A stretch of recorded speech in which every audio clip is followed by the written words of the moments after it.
Hey YouTube, Hester781. So this is part 3, maybe not in that order, and hopefully the last one of the Deluxe 28 snowblower revival. I've already done the auger belts, 2 belts, the drive disc, and now the carburetor is the next issue. It runs and dies. I just noticed doing the last job, this is she's missing some hardware, so I wonder what we're going to find once we tear in. There's obviously a little bit of old gas in it, and that's the reason why. I couldn't, even priming it, I couldn't keep it going. So let me get you in a stand and see what we find. So I've had these apart before, and it's a very aggravating design. It's just kind of, so that choke lever just pops off. This is 8 millimeters everywhere. These 2 bolts are missing and gone. This bracket is broken. We'll see if we can weld that once we get in, see how bad it is. But it's 1/8. Oh, anything else have to come off of that? Oh, all right. So that's all that was holding this on, was the choke lever. Pull that off the. That's not coming off easy. So let's see if we can pop these wires off without breaking them.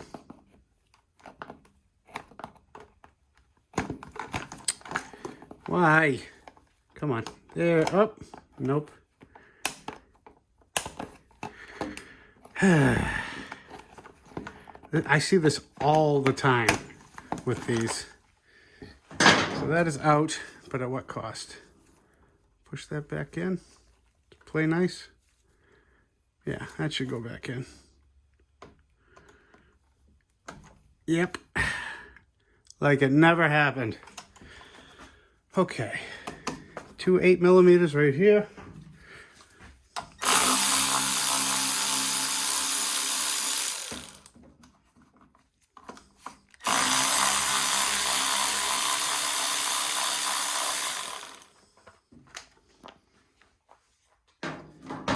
That covers off.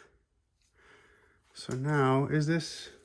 Yeah, that's sheared right off. So I should be able to tack weld that, no problem. I've welded those before. Like I said, it is a common issue. So now 2 5/16. 2 5/16.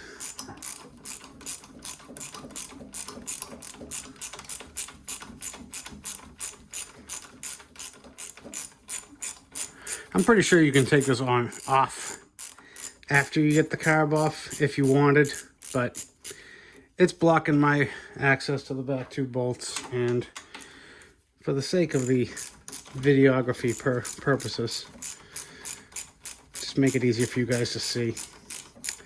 I have to explain all the time when I do things a certain way, or else people will come in the comments and, oh, you didn't have to do it that way. You could have just, you're taking extra time for yourself. Well, yeah, I am. And I do. And I always will. So stop yelling at me. Okay, fuel is off. Let me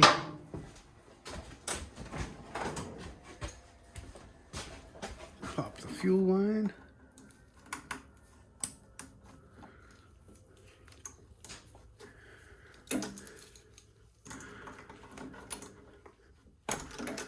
Fuel line off. Excellent. Moving right along. And last 2 10 millimeter. Ooh, that doesn't feel good. This one's coming right out, but that inner one feels not so good at all. Oh boy. Drop the comments below. Cross-threaded? Or what? Corroded? Possibly. I'm going to start winding it back in. Oh, that does not feel good at all. This is probably going to break.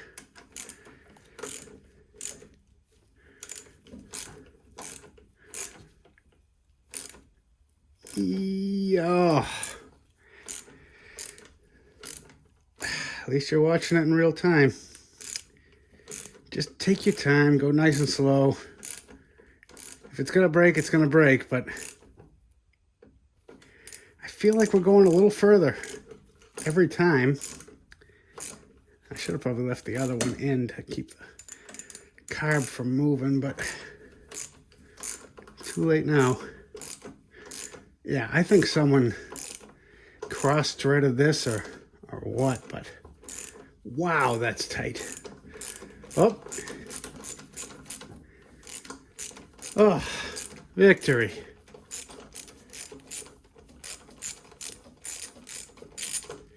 So let's see how she looks.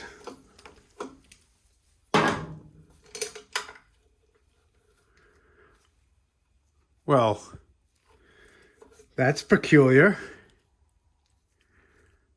That was just kind of sitting in there.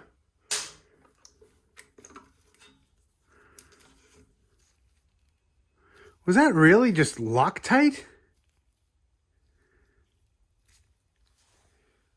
Why would they do that? I know why, but why? All right. Get that linkage out of the way. And get the spring. And we have our prize. To the bench. All right, so look at that.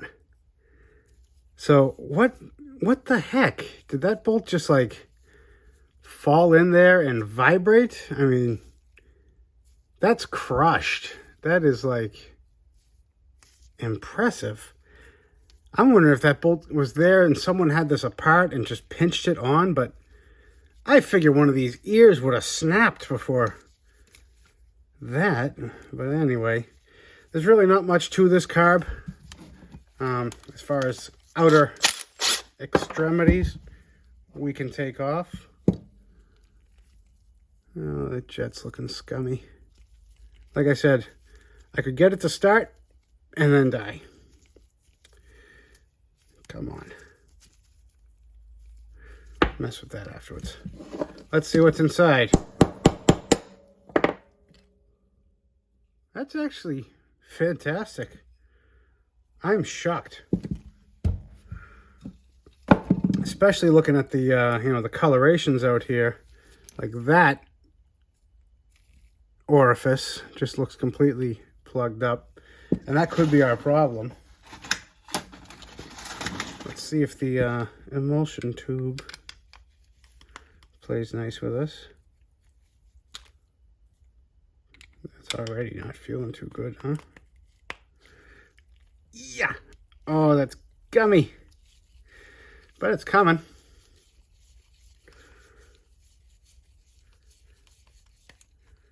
Oh. And it stopped. And now it's coming again. Maybe. Yeah, it's making its way out slowly. It's not happy about it.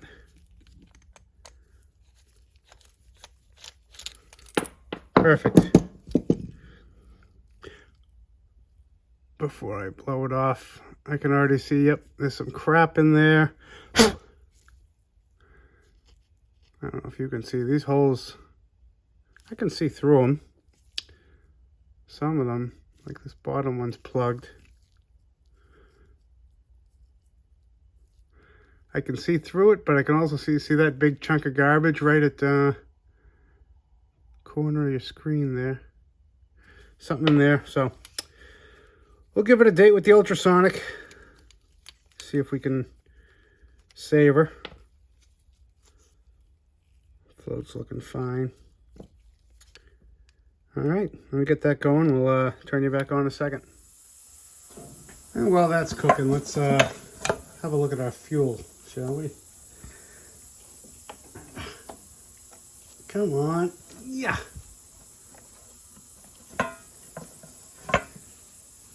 I know there's more than that in there. I can already see some water droplets. There it goes. The thing I found with these Polar Force engines by Briggs, these gas tanks are a nightmare to empty and clean out properly. There's just a ton of baffles in there. And it's just like, I've done it, and you know, I'm obviously gonna 2 bolts pull this off, do it again, but wow, that valve is hard to turn. You know, there was less problems with the, you know, the old Tecumseh engines. Big rectangular brick. So you can see that little water droplet in the bottom. And I got the bracket all cleaned up, and there's the crack, obviously. Got the titanium rigged up and ready to go. Let's slap a quick weld on. Turn you on in a second. And there you have it. It's not pretty, but it doesn't have to be. It actually looks way worse on camera now that I'm looking at it. That is not a, it's not a crack. That's just a break in the weld. But I left it, so I had to grind it down. I left it a little thicker towards the inside, and that's not going to be a problem because here's the cover. There's where it bolts on, so it's got some extra meat there. Again, this is just a heat shield. I honestly, you know, you don't even have to weld it, or it's just nice because it's supposed to be. But you can see this has been vibrating and getting hot.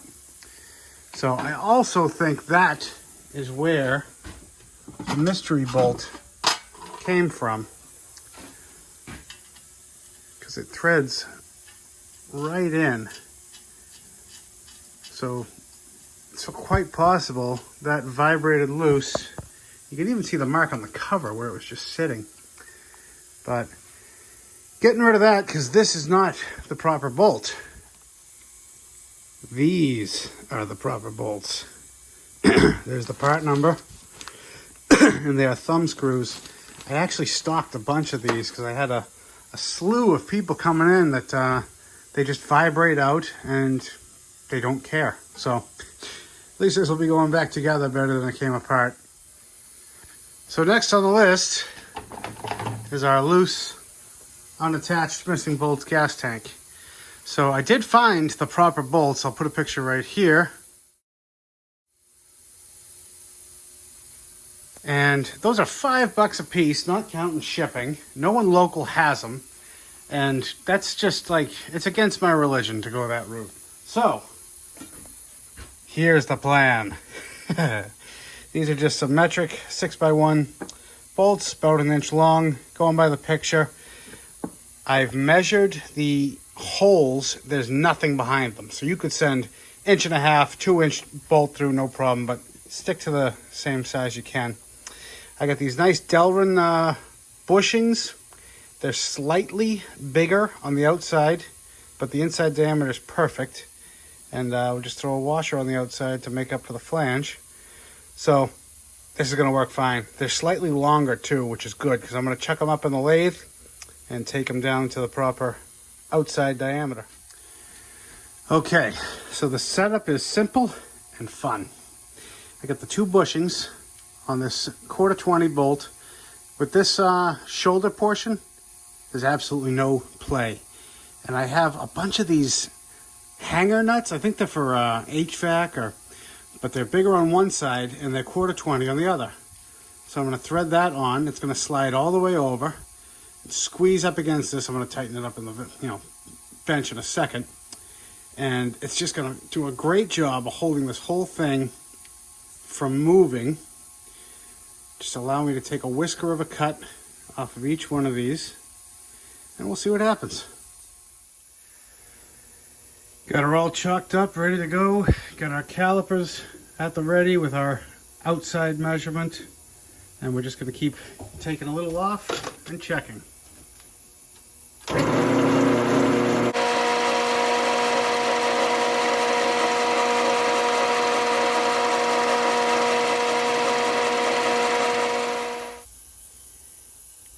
that's just about perfect. It's a perfect slide in, snug fit. Let's see how it works. Now, believe it or not, I was actually able to part this to the correct depth. I still have to do the other side. But this is like reason number 1,781 why you need a lathe in your life. Who wants to spend $5 on a bolt when you could spend $1,000 on a lathe? And these worked absolutely perfectly. Bolts are threading in nicely. There's no play. Ah, don't you love it when a plan comes together? And back to the carb. Always does a good job. Nice and clean. I don't know if it was, yeah, I'm pretty sure it was just a combination of the old gas and the water that was sitting in it. I didn't, to be fair, I didn't give it much of a chance to come back. You know, I just saw it, looked in the tank, gave it a sniff. You know, you can always tell. And, you know, what's the point of just sitting there cranking it and try to keep it going when it's here for fixing anyway, so let's fix it. Put the float back in.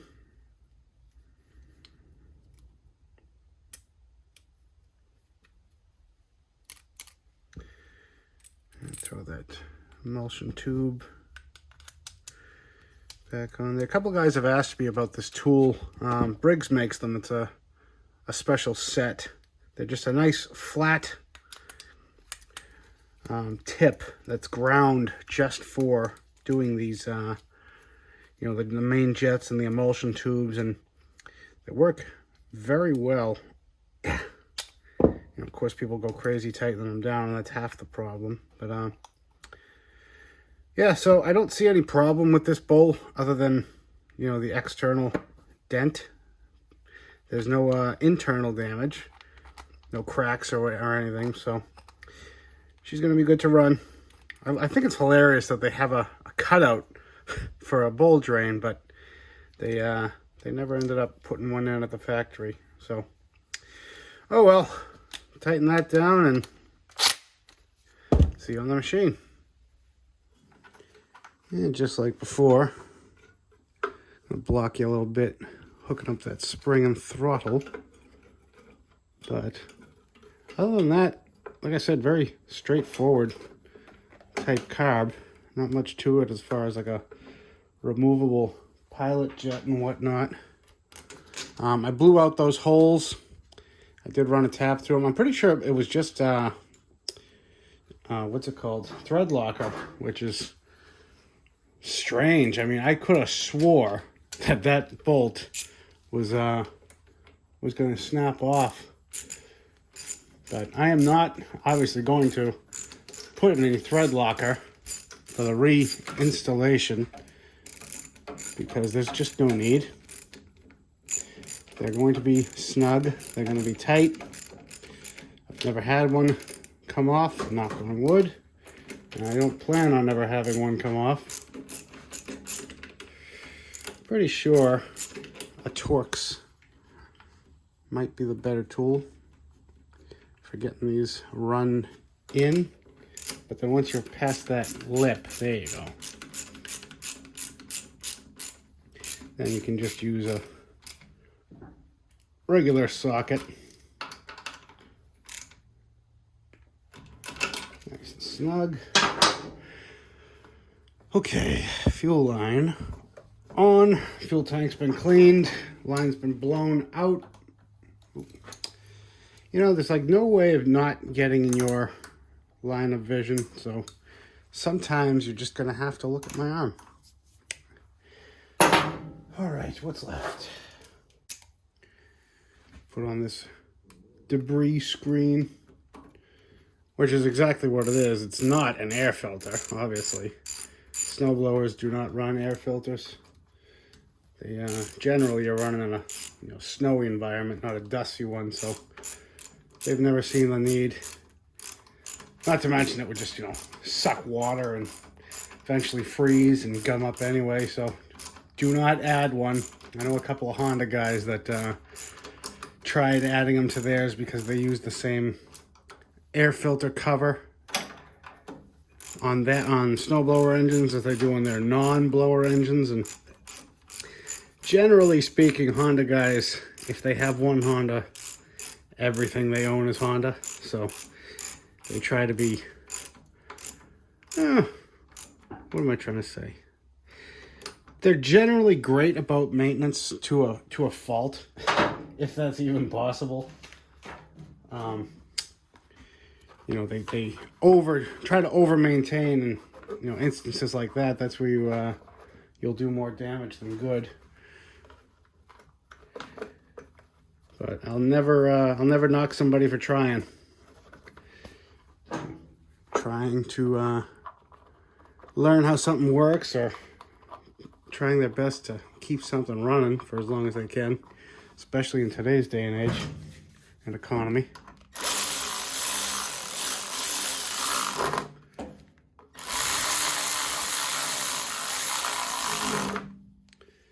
All right, snug these up.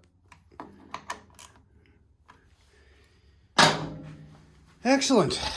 Now all that's left is the cover. So plug in that kill switch. I think they could have given you just a centimeter more wire length there. Keep it on the other side of the choke. So now you can't really see, but I'm hooking up to the, this is the primer bulb, to the little brass nipple on the side of the carb. And I can't even get my fingers in there, so there's no way I can get you in there. I did change that line, by the way. Let's see this new one. This end was flexible enough, but the one on the carb, it was, you know, hard as a rock. So preventive measures. And we're just gonna, what I'm doing is I'm just kind of peeking underneath, making sure everything's in a good location before I commit.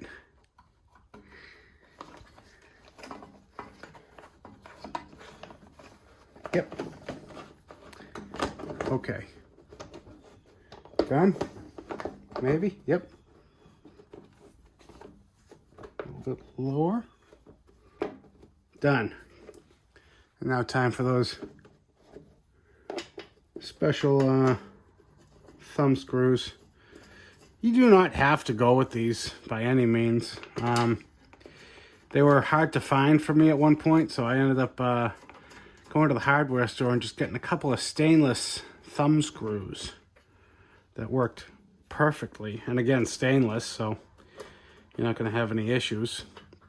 I did put some Never Sees underneath the cover. I don't know if you're seeing the little bits that are rubbing off everywhere, but you know, some parts of the country it's called anti-seize or Never Sees. Here in New England it's called Please Don't Seize.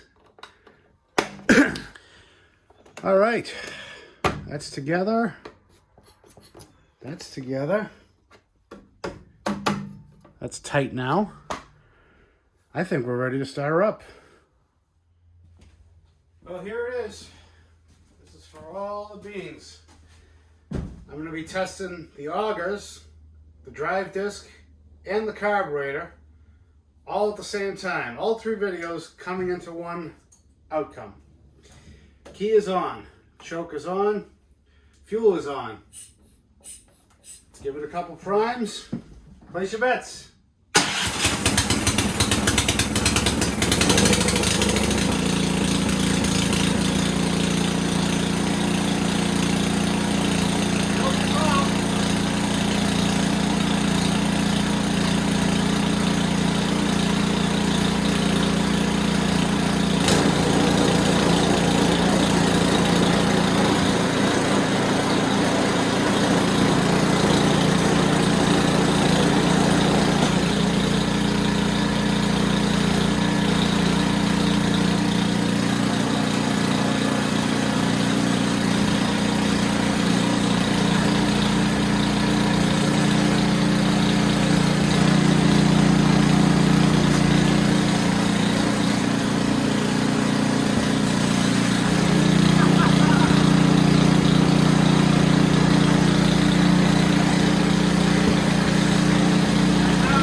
I can't ask for any more than that. We have a little smoke coming up from the anti-seize there. That'll clear out in a bit. But fantastic. Runs great, sounds great. Idles, drives, augers work. Headlight doesn't work, but that wasn't on the list. So, cool.